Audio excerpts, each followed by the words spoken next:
Surviving Boston bombing suspect is named and fears that SA doctors in Syria were attacked are dispelled.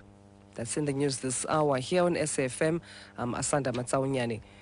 U.S. authorities have named the surviving suspect in the Boston Marathon bombings as a 19-year-old Chechen national, Tsoka Tsarnaev.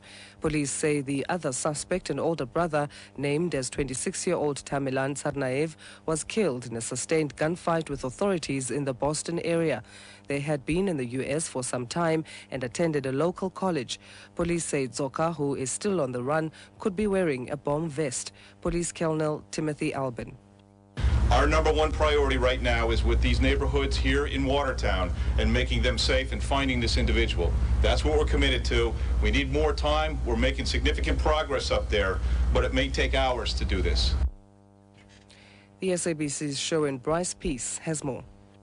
Bostonians have been told to stay home from work and off the streets, university campuses and schools shuttered as police go door to door looking for the suspect identified with a white baseball cap in pictures released by the FBI late yesterday. The suspects, believed to be brothers, then robbed a 7-Eleven store where a security camera caught one of them earlier identified. They are suspected of then shooting and killing the campus police officers sitting in a cruiser nearby. Police then received reports of a carjacking and immediately began searching for the vehicle, which ended in a firefight with one suspect dead, a second police officer seriously injured, and the second suspect able to flee. Sherman Bryce, SABC News, New York. Back home, the city of Tshwane Metro has been interdicted and restrained by the North Gauteng High Court from removing the old street names from street signs in and around Pretoria. This means the city also has to restore and replace the signboards within 2 months.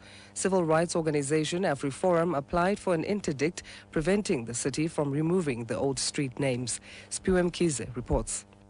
AfriForum argues the removal of the old street name boards will confuse, among others, tourists and visitors. The judge says it is not clear on what basis the old street names had to be changed, as some represented important and prominent icons. But City of Tshwane spokesperson Blessing Manale says AfriForum should rather be concentrating on celebrating freedom rather than address the issue of street names. He says they will, however, honor the court's decisions. Meanwhile, AfriForum's Veli Spies says the court's decision restores their confidence in the court. SABC News, Pretoria.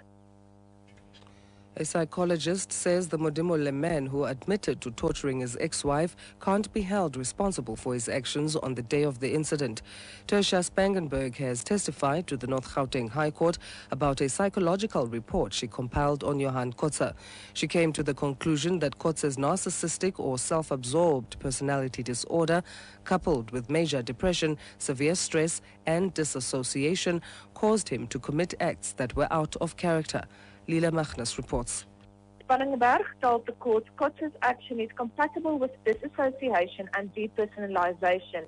She said Kotze's disassociation started with acute stress and that it deteriorated to a point where he was no longer accountable for his deeds. Spangenberg says what Kotze described is typical of a splitting between cognitive functioning, emotional experience and actions. The trial continues. Lila Magnus, SABC, Pretoria. And overseas, fears that a Syrian hospital where South Africans are working has been attacked have been dispelled after it emerged that two opposing rebel groups were firing at each other. Heavy firing near the hospital caused the South African doctors, part of the Gift of the Givers group, to be rushed to safety. Gift of the Givers has brought a group of doctors and journalists to Dakush, along with much-needed medical equipment. The group is expected back in South Africa next week. Recapping the top story, U.S. authorities have named the surviving suspect in the Boston Marathon bombings